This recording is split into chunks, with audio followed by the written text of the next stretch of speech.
Tabii ki böyle olmasın da senin gözlerinden pay var.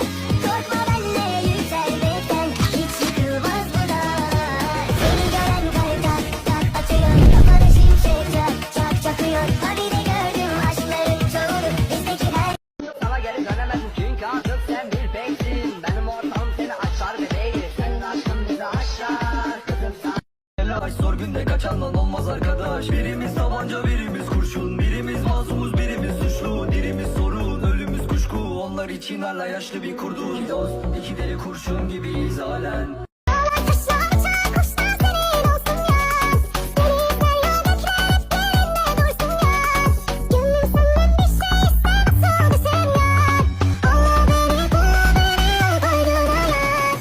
Elini tutabilmek için son bir defa boynuna sarılıp gitsen.